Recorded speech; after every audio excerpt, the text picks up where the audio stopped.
Welcome, guys, to your daily supernatural tea. I just want to remind everybody to please check us out on Facebook at Supernatural Tea to support the podcast. We are trying to drive forward right now, but we really, really need your support.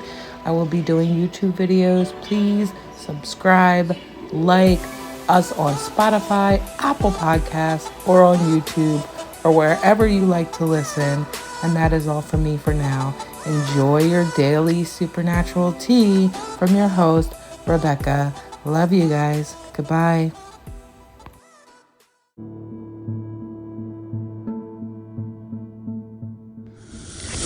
Hey guys, welcome to your daily supernatural tea with me, Rebecca, where I read a short supernatural story for you to enjoy. So let's get into it today. Today we're going to talk about dead animals in the walls. So that is the title of our episode. I want you to imagine your dream home. Maybe it's a little fixer-upper. It's not like, it's an older home. You prepare to renovate when suddenly, when you start hammering away at the walls to extend your little home, you find dozens of dead animal carcasses behind the walls of your new darling home. This became a true horror story for a family in Pennsylvania.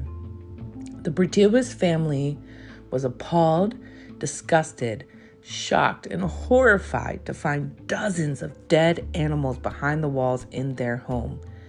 The dead animals were covered in old newspaper from the 1930s to the 1940s. So really, really a long time ago, okay? Because they bought this home in 2011. And they could have never imagined what they would have had to deal with. After all, the inspector found nothing wrong. He went through, he said everything is fine. There's nothing wrong with this house. You guys go ahead and get it. Fast forwarding a year later, they're still unearthing horrors in their so-called dream home. And this has cost them a lot of money, you guys, to get rid of all of these crazy things.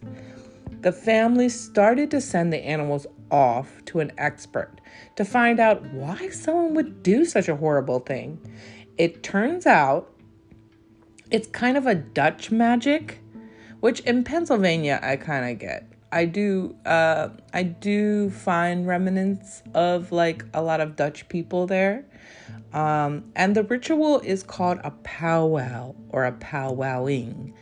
The spells are used to care for livestock, finding water, treatment of ailments. It can also be used for a darker, more nefarious purpose.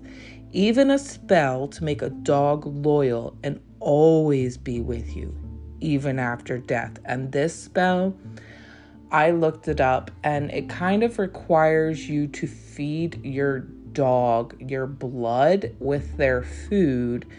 And then after they pass on, I guess you keep their body, and then the dog it has to be loyal to you even after death. I can tell you right now, as a medium, you don't need to do all that crazy stuff. If a dog loves you and you're feeding the dog and you're caring for your dog and you love your dog, it will be with you. I promise.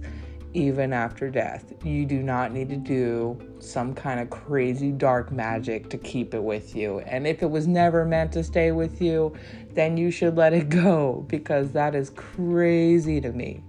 But spirit animals and animals that have passed on will typically stick with the owner that they love and cherish the most. You do not need to do some crazy thing. So, unfortunately for this family, the rotting corpses of the animals has caused many of them to become ill. As you can imagine, like, these things have been behind these walls for a long time. Some of them have been wrapped up and kept. The smell is still there, that rotting death smell When you find a dead mouse in your kitchen or wherever, I'm just saying, wherever in your house, like it happens sometimes. The mouse gets in your house, it dies, you smell it, you're trying to figure out where it is. That one little tiny dead mouse is like enough to make somebody sick. Could you imagine dozens and dozens of dead animal carcasses in your house and you having to deal with that disgusting smell? And a lot of them were deteriorating, they were rotting, there was mold behind the walls because of all of the liquid and things like that. Like, oh my goodness, that's just awful for this family. And this family was a younger family. They had children. Like, just imagine that. Just imagine all of that, And it has cost the family thousands upon thousands of dollars to fix it. And it has me questioning, it should have you questioning, do we really know what magic or dark curses may reside in the houses that we buy? Think about it.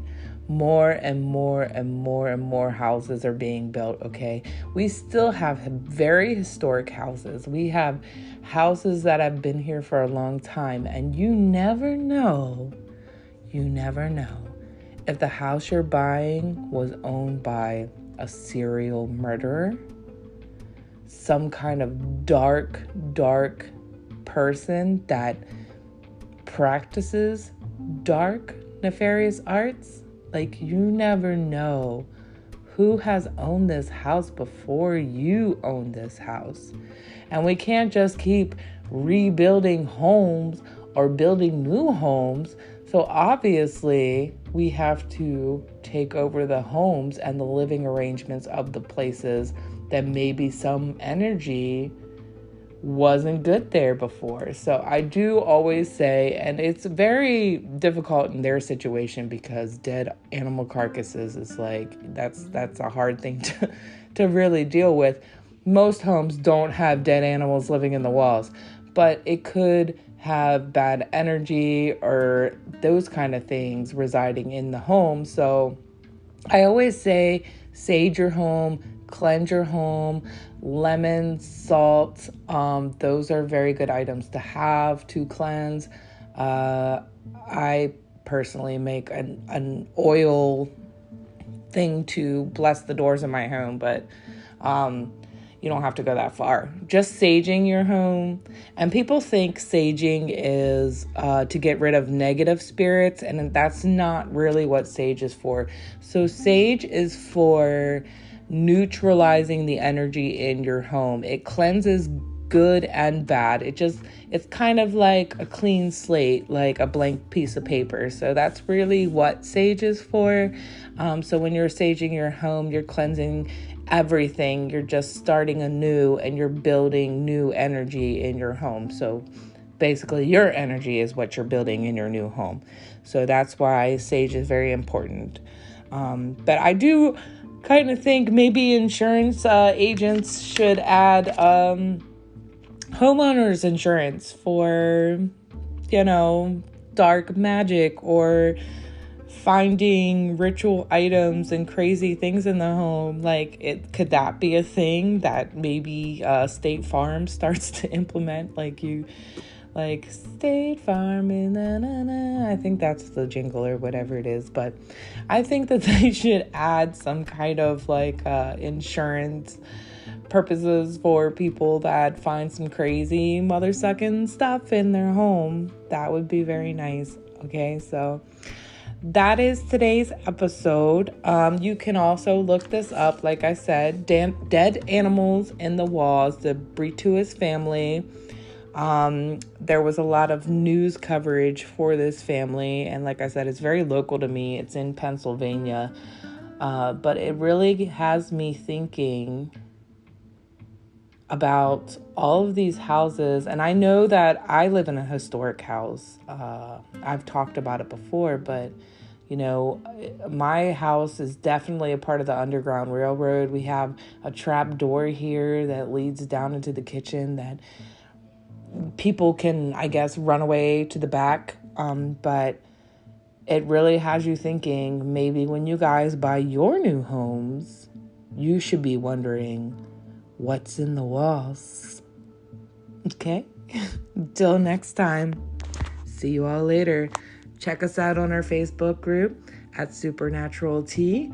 I will be posting a link to this episode as well and a discussion topic. If you all have anything else to add to it, I would appreciate it. So I will see you all tomorrow for your new daily Supernatural Tea.